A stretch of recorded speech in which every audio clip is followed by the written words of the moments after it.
রেসিপিতে আজ রাখবো আমি চিচিঙ্গা ভাজি। তার জন্য প্রথমে চিচিঙ্গাগুলোকে একটু ছিলে নিব।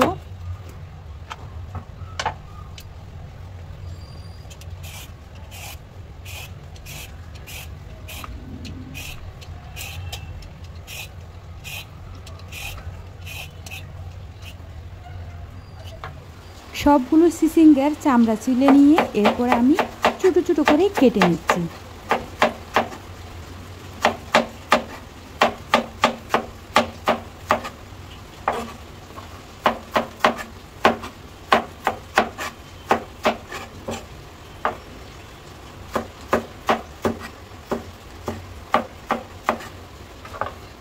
এখন চুলার মধ্যে একটা কড়াই বসিয়ে দিয়ে এর মধ্যে দিলাম তেল, তারপর দিয়ে দিব পেঁয়াজ।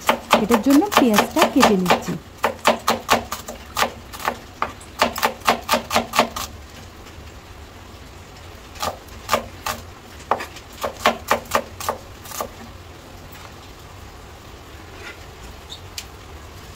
দিয়ে দিলাম পেঁয়াজ।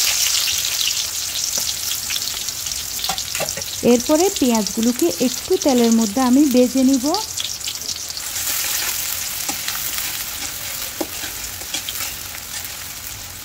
এর মধ্যে কেটে রাখা চিচিঙ্গাগুলো এখন দিয়ে দিব।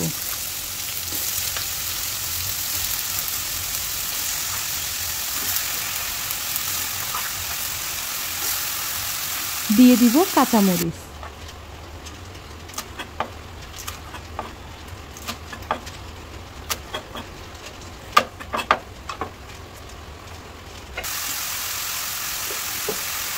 এখন এর মধ্যে অল্প পরিমাণের করে হলুদের গুঁড়া দিয়ে দিলাম মশলার গুঁড়ি, তারপর দিয়ে দিলাম পরিমাণ অনুযায়ী লবণ।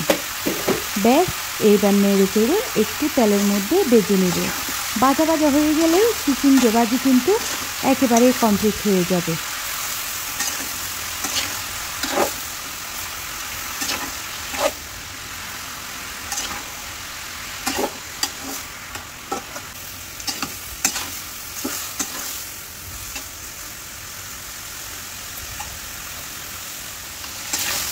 এখন এই পর্যায়ে চিচিঙ্গাগুলো হয়ে আসছে।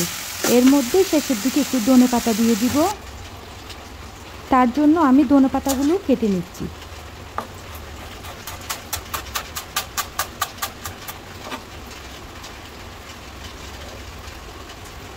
ধনেপাতা দিয়ে এর মধ্যে নেড়ে ছেড়ে চুলাটা অফ করে দিলেই কিন্তু চিচিঙ্গা ভাজি একেবারে কমপ্লিট। এটা খেতে খুবই মজা লাগে। অনেকেই হয়তো চিচিঙ্গাটা পছন্দ করে না, তবে এভাবে করে ভাজি করলে অনেক মজা লাগে। যদি রেসিপি ভালো লাগে তাহলে লাইক, কমেন্ট, শেয়ার করবেন। সবাই ভালো থাকবেন। আল্লাহ হাফেজ।